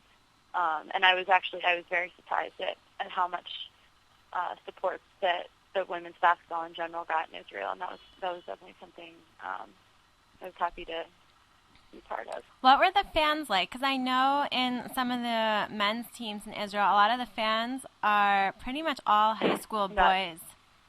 Yeah. So is it the same for the women's team also? Well, it was interesting. Our Ramat Hasharon I guess, I don't know if it's just because it's a more residential, high-end. It was kind of like, more of an upper-class neighborhood, I guess you could say. So our fans tended to be more families, a lot of younger kids, and older adults that, are just followers of the team throughout the years. But yeah, our fans were generally much more well-behaved, but it was just funny when we did go to some other clubs that tended to have more rowdy fans. Mm-hmm. And yeah, like more, teenage, younger fans like Bromley. They're kind of known for that. Yeah, it was, I mean, I thought it was a blast just because, it kind of adds to the atmosphere and the competition and when the fans are involved. But yeah, compared to college, it was nuts. I mean, I don't know if they just have different, less strict regulations, but, fans would be right in your face, throwing things, in our championship game, I think. Yeah, exactly, throwing stuff. So noisemakers, drums, which, would never be allowed in, college sports. So, I want you to know, in full disclosure, after you guys won the Israeli Cup, I went out, I got a Krasna tattoo on my left ankle and an I Love Chumash tattoo on my back. Oh, man. That's really flattering. That is the truth. So, thanks. That's really nice of you. And I thought she was freaked out after the Sandy Koufax question. I like how you just randomly insert these, funny comments. Oh, it's not random. I planned them out about 30 seconds in advance. Oh. Okay. Nothing random about it. Well, either way, planned or unplanned. Much appreciated. Thanks. And have you been? Sorry, what? Oh, that's okay. No, go ahead. Have you been following UConn and their record at all this week? Yeah, I have. I'm planning to catch that game tonight. That'll be exciting. And do you think it's a good? I've heard arguments both ways. Some people said it's bad to have one team be so dominant, and some people said it's good. Do you have any strong opinions on them as like a former college basketball player yourself? Well, I mean, I don't know if you could say good or good or bad are kind of strong words. I mean, UConn did kill Cornell in their first round. Mm-hmm. If you remember that, when the women played. Is that part of their streak that's still going? Is that part? No, I'm not sure. It might be. Part that of was history. 2008. Yeah, that's true. Go Cornell. I'm not sure, but I don't know. I don't know if you can say good or bad. I think it's just kind of how it is, and good teams tend to, I guess, perpetuate their traditions just by attracting the best players continually. And I mean, yeah, and obviously if they give the coach credit, Gino, and yeah, I don't know. I mean, I think it's great in the fact that it's bringing, attention to women's basketball, and yeah, Well, let me ask you. This is actually going to be a serious question. We were talking about this in the studio. There are several coaches who make the leap from like men's college basketball to the NBA. Could Gino Auriemma coach in the NBA, or is it just a completely different game? I mean, this guy's won 88 games in a row. Why would no one ever give him a chance? Yeah. I mean, I don't know. It's hard to say.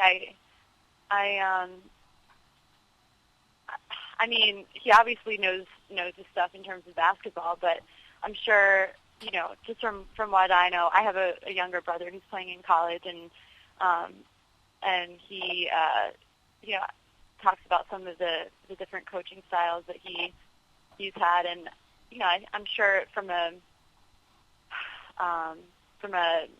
coach-player dynamic, it would definitely be an adjustment to coach men, but yeah, I mean, from a basketball standpoint, I think I'm sure he would be completely qualified. I don't know. I think it would be different. Yeah. All right. Not going to hold my breath, but it would be cool to see someday. Yeah. And so my final question is, as a former basketball player, and I guess you're still technically an Israeli, do you have any plans to visit Israel again, or keep playing or coaching basketball in any capacity in the future? I mean, I don't think I could ever discount, coming back and playing. I mean, just the fact that I went last year, and I'd actually taken 2 years off before that, and I never expected to get back into it. So, yeah, anything's possible. I don't want to close any doors by any means. But, yeah, at the same time, I'm kind of moving on with a different avenue of my life right now in grad school. But yeah, definitely anything's possible. I'm gonna keep playing on the courts here and stay fresh. So perhaps I'll see you guys in a couple of years. We look forward to it. We can do an in-person interview. That'd be great. All right. Well, thanks for joining us, Lindsay. No, thank you. Thanks for having me. Thank you very much, Lindsay. Take care. Yeah, you too. Have a good week. Thank you. Thanks, Lindsay. All right. Bye-bye. Bye. I think we're overdue probably now for a commercial break. So we will take You're tuned in to the only all-sports talk network in the Middle East, IsraelSportsRadio.com. Looking for great food, great atmosphere, and great sports all under one roof? And come on down to Agove Sports Bar. Whether it's sitting back, relaxing, and enjoying food and drink with your friends from Agove's kosher menu, or getting into the action by watching the biggest games in sports on one of Agove's 742-inch plasma TVs, Agove has something for everyone. So come on down to Agove Sports Bar, located on 5 Solomon Street in downtown Jerusalem, and plan your next event at Agove. Midrashat Devora, a Dati Leumi post-high school program which educates minds and broadens horizons. Located in Baca, the lovely Jerusalem neighborhood provides an excellent background and setting for a tremendous education.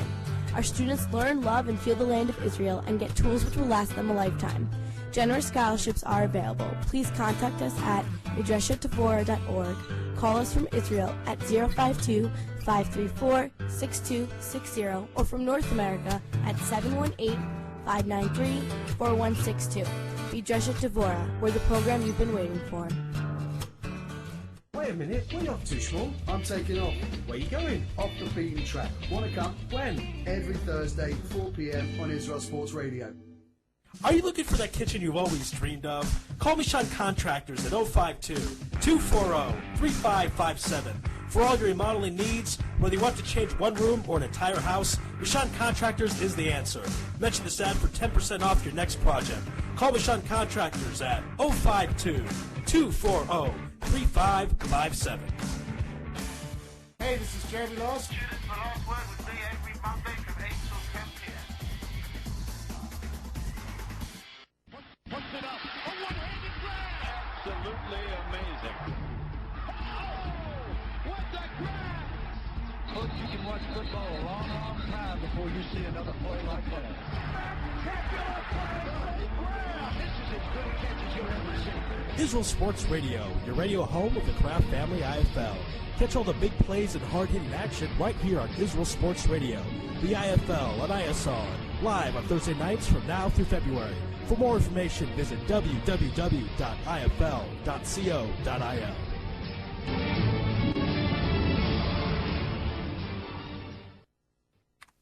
Homefortrip.com. What is Homefortrip.com? Homefortrip.com is the leading directory for holiday rentals in Israel, with a portfolio of luxury apartments verified by us and account managers who speak your language. Homefortrip.com. Apartments are choice locations in most vibrant neighborhoods of the city. Your luxury vacation home awaits you in Tel Aviv on the Mediterranean Sea or in Jerusalem in the Holy City. Come home and relax in Israel. Start planning your Israel vacation in one of our special apartments. Go to our website and see availability in Tel Aviv and Jerusalem. Homefortrip.com. To begin planning your vacation, call 972-50680-6577. That's 972-50680-6577. Broadcasting live from Jerusalem, IsraelSportsRadio.com. Hi, this is Jasmine. I'm here with Benji on Jumpshots with Jasmine. And we just interviewed Lindsay Krasna, who played for a few years at Cornell and then played basketball last year in Ramat HaSharon. She was nice, Lindsay. She was. I think I went one question too far. I feel bad about that.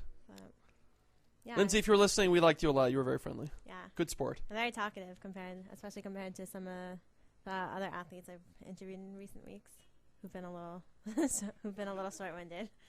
So it was a good change of pace. But yeah.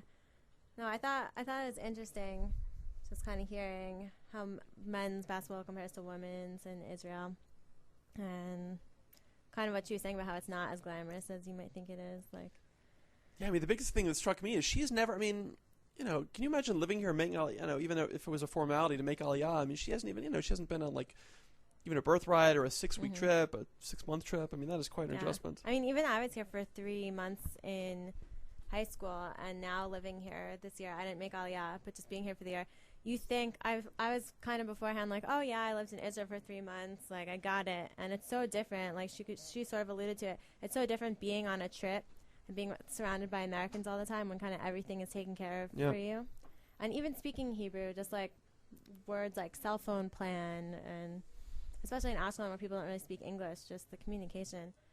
So I definitely feel if you don't speak Hebrew. So, yeah, very interesting interview. So moving over to men's college basketball, rankings came out again yesterday, and pretty much the same. Duke on top, followed by Ohio State, Kansas, UConn, and Syracuse. Central Florida, they're now 10-0. They made the top 25 for the first time ever. So I'm sure very exciting things going on over there. Central Florida, by the way. Big supporters of IsraelSportsRadio.com. Are they? Very popular there. Why is that? Ari Lewis, do you know why that is? Why we're so popular there? Who wouldn't be a fan of IsraelSportsRadio.com? That's true. Good who went to Central Florida? Dante Culpepper went to Central Florida. Is Central Florida where Michael Jordan's kids are? I think they're in Illinois. I think he's got a kid in Illinois. In college? I think they both switched to somewhere in Florida. Oh. It might be Central Florida. Is his kid at Yeshiva U? Probably not. No? Maybe that's another person you're thinking about. I think that's his attorney is at Yeshiva U. That could be. So anyway. We need a cymbal here. We need a snare drum on the Sports Radio. I'll be here all week. I think what will be interesting to see with Central Florida is we've seen a few teams this week who came off of really great successes and then lose to kind of a not as great team right after. So, Tennessee dropped from 7 to 18. They just beat Pittsburgh last week, which is a big win for them, and then they lost to Charlotte and Oakland, kind of two mid-major teams that you don't hear too much about. And the same thing happened. Florida beat Kansas State and then lost to Jacksonville a few days later. So I think there's kind of this phenomenon where you put all your energy into a really big game and then you win, and then it's almost just like you are so focused on beating this really tough team that either you're just not concentrating that hard on preparing for a lesser team, or you kind of just like your energy and the adrenaline just isn't there. You just can't get as pumped up about the game.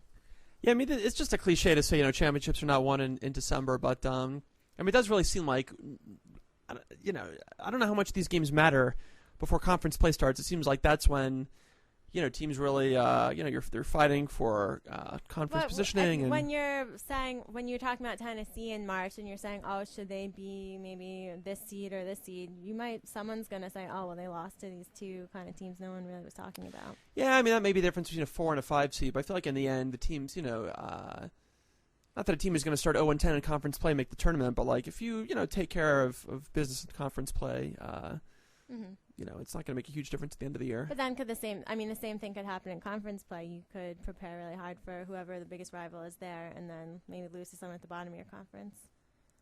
Sure. I mean, conference losses are big. I just think that the conference, in-play conference matters much, much more than these, the tournaments at the beginning of the year. Mm-hmm. No, that's definitely true.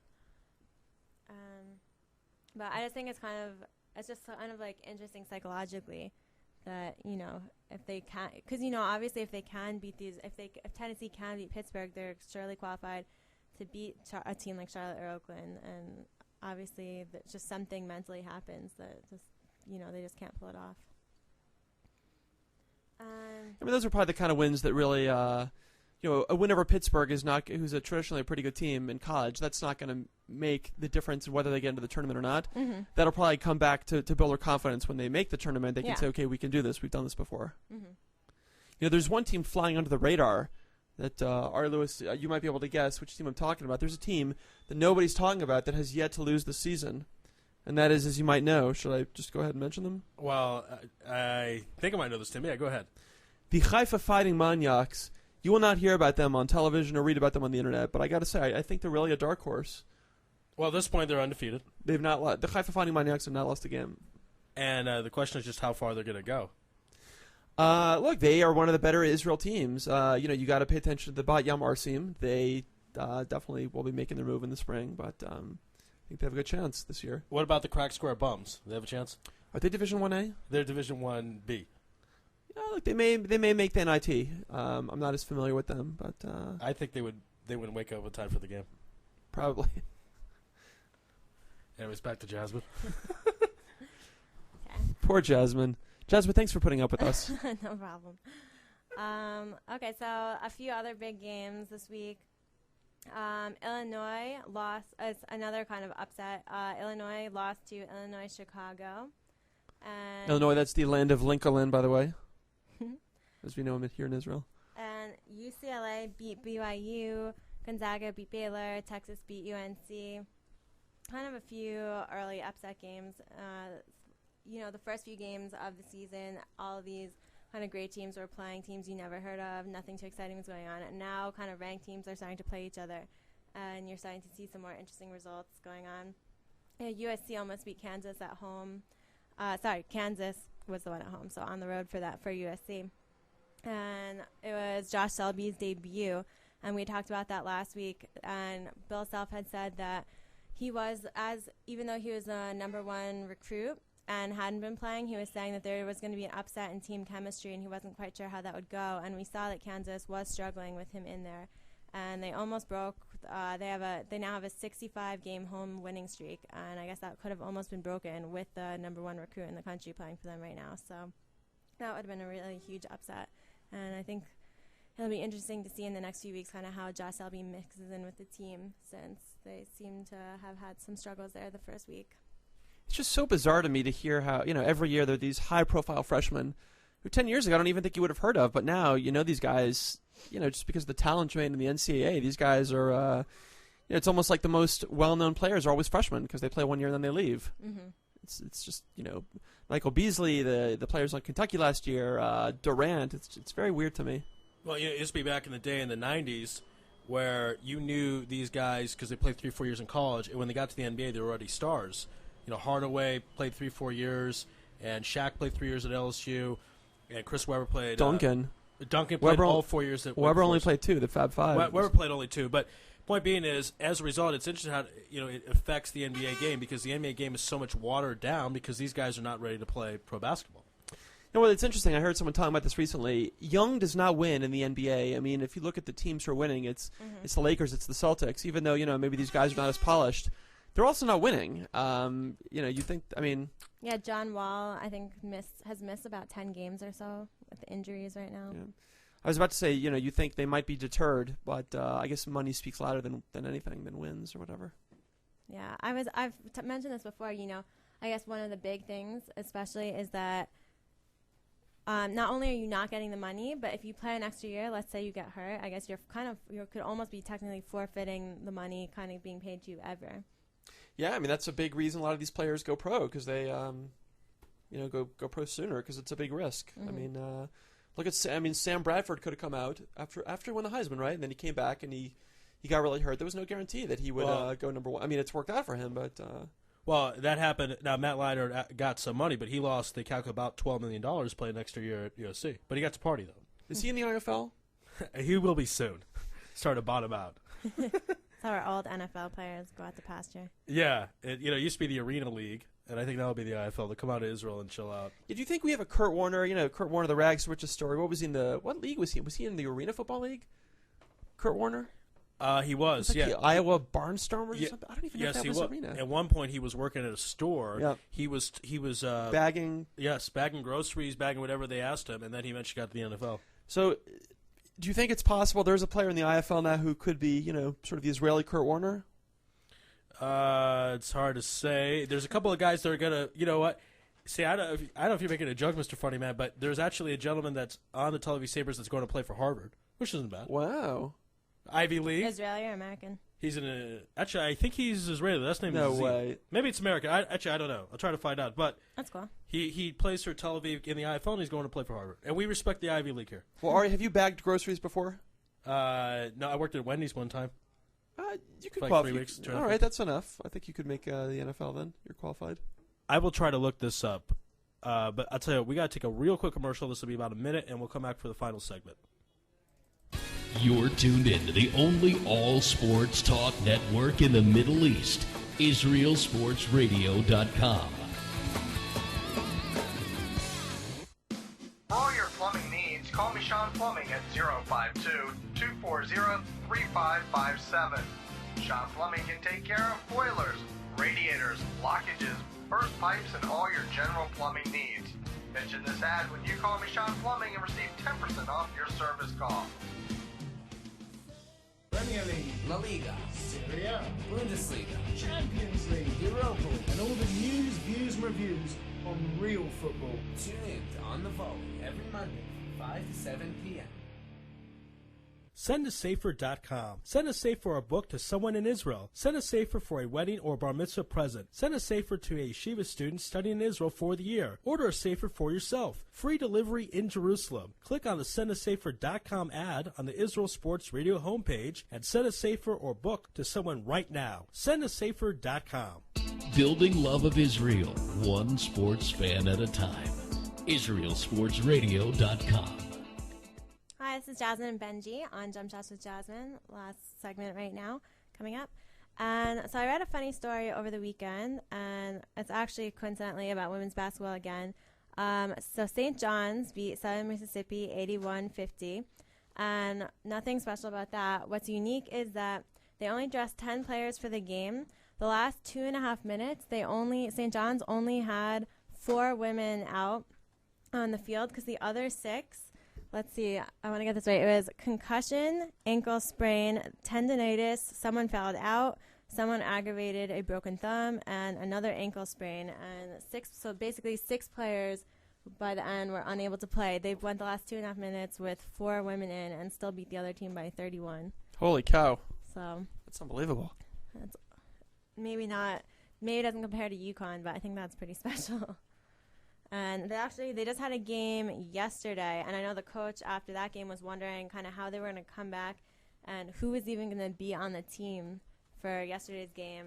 And I read a quick summary on my way here, and they beat, I think it was Santa Barbara. Yes, it was Santa Barbara, and they beat them at home. So someone must have recovered, and I guess they had at least 5 players out for that. I was actually playing a pickup game here where we ended up having a 4-on-5 as well. Mm-hmm. But the 5th player didn't get hurt. It was Ari Lewis. He was eating cookies in the locker room. So we still managed to beat them 4-on-5. Well, those were, homemade cookies that you made for me. Oh, you don't want to talk about the air because of our breakup, but they were delicious. Thank you. Yeah, team comes before cookies. There's no cookies in team. Not your cookies, baby. Uncomfortable silence falls over Israel Sports Radio. And then I know Yehuda has started something where he kind of looks back on people that we've spoken to before. And I believe he spoke with Russ Rose, the Penn State volleyball coach, a few weeks ago when I was back in America. And Yehuda was really excited because Penn State was in the women's volleyball championships. And over the weekend, they won. And I think it's the 4th time in a row, yes, that they've won. They were seeded 4, which I guess is pretty low for them. Move over UConn. Yeah, so they have 109 game winning streak, which I guess is a record for volleyball. So I think Yehuda is very happy. And so the 6 seniors on the team are 142-7, and they last lost in 2008. And so what's interesting is that they have this great class of seniors graduating, and I think 2 of the best players in the tournament were actually freshmen. So as good as they have been, it looks like they are only going to go up from here. So they could be the UConn of women's volleyball. And Yehuda is very excited. And I think so he had Russ Rose on, and Yehuda and I were emailing about getting Russ Rose on again, I guess, to talk about the win and kind of how he did it and what he sees for the future. Now, so talk a little bit. You think that'll be a trend that the freshmen will be more dominant? Well, it's one of the freshmen was an MVP, and the other one, I forget how they phrased it, but she had some other role. So they made it seem like, the winning streak's going to continue. They're going to continue to get these new, I guess, great volleyball recruits in. I'm not sure how volleyball is recruited. But, yeah, it looks that way. Go ahead. It's not related. It is related to basketball. It's a funny story I was thinking about. When I was here for the year, I was here in my gap year program a long, long time ago, before some of you people were born, and I didn't know Hebrew very well, and I was sitting with my adopted Moshav family on Moshav watching basketball, and, I had come to, what are the first things you learn when you're on your gap year program? You learn about food and chocolate and all the things you buy at the Makola, and I knew Pesach Zman was a delicious chocolate bar. Mm-hmm. And I'm watching the basketball game, and they start yelling, Pesach Zman, Pesach Zman. I'm like, why are they talking about chocolate during a game? I never understood. What do you think of that, Ari Lewis? I'm confused on the translation. What were they talking about? Pesach Zman means timeout. Timeout, gotcha. Well, it's funny when you go to the games because I think you guys were talking about it before, the football, is that they kind of do mix in English and Hebrew. So it's like, yeah, they'll be like, blah, blah in Hebrew, time out. And it's kind of funny to hear. Now, what were some of the ways, I guess, these people that are recruited for volleyball, why do you think they would pick volleyball over a different sport? Just skill. I mean, because if you're being athletic, like what I'm trying to say is, kid goes out, he's got a hoop and he practices and stuff. I mean, who goes to a beach or a volleyball court? So it's big in junior high and high schools, volleyball. Mm-hmm. So the funny thing, I was on my high school volleyball team for a year, and I went to a Jewish school, but we were in a league with a lot of Catholic schools, and you have all these these huge girls who look like they could be on the basketball team, and then I think I was one of the tallest girls on my volleyball team, and I'm about 5'4", so. Yeah, I think volleyball is much, I don't know if it's more accessible. I think it's easier to play. Like, I think in basketball you can feel very unathletic if you can't get a shot off, but anyone can kind of hit a ball. I mean, I think volleyball is easier to play. It's more fun. I would say if you break it down demographically, who's playing volleyball is I guess what I'm trying to say. Women.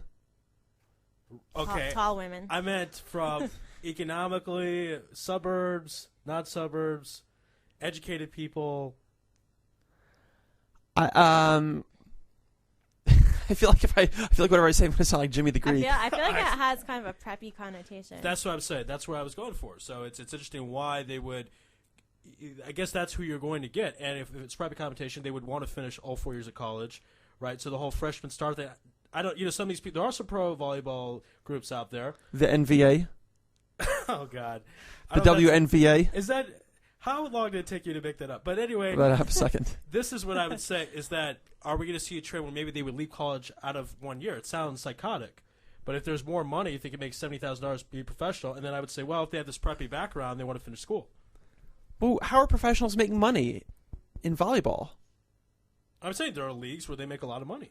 Are there? Sure. I don't know. There was. I would wonder if, especially in Olympic years, if it would make a difference. Right. They might want to try to win a gold maybe instead of go pro. I mean, I would drop out of school to be in the Olympics. There you go. I would have. I don't want to brag. I was on a bronze medal winning team in Newcomb. Do you guys play that as kids? Mm-hmm. Is that a Jewish summer camp only phenomenon? Do non-Jews know about Newcomb? I had it in gym class actually, so not even summer camp. I think Ari Lewis. Do you know what Newcomb is, Ari? You're not responding. I don't know what it is. This is volleyball when you actually catch the ball, right? Yeah, and if you catch it, isn't the person who threw the ball out? Or am I? That sounds possible. I don't remember. Might be combining a few different games from elementary. If we have any non-Jews who know about Newcomb, please call in now. And the phone lines are open. Yes, the phone lines are open. Yeah. So.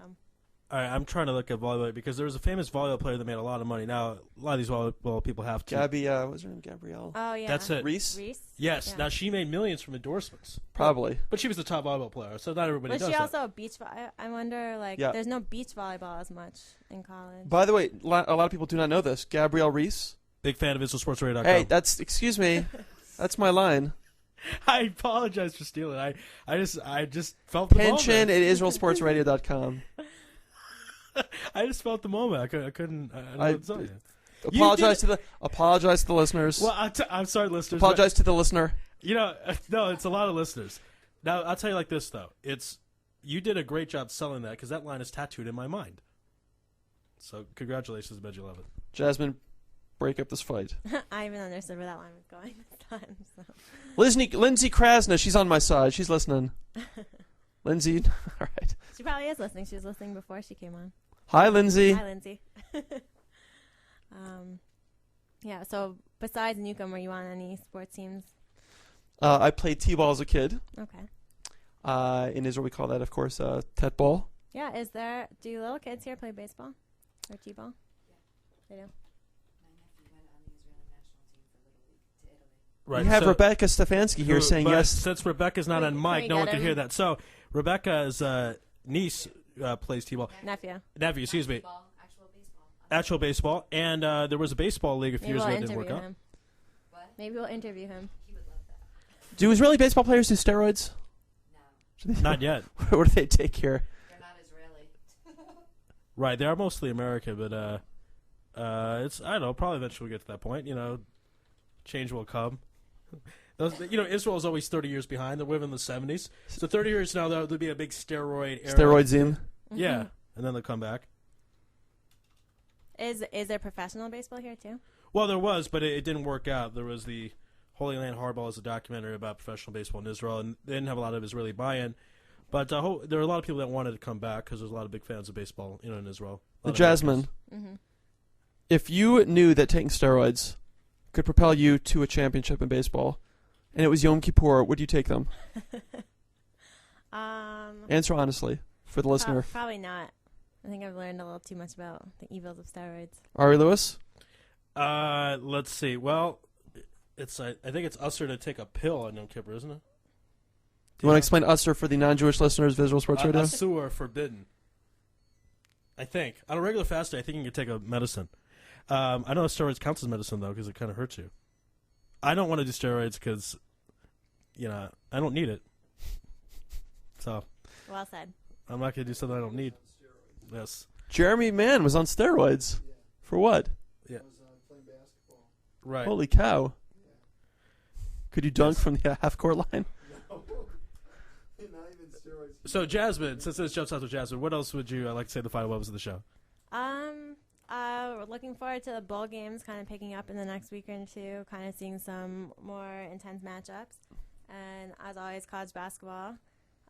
We saw some upsets this week. I'm sure there'll be even more next week. And now it looks like we're on a trend of women's basketball. I'll have to bring at least one story.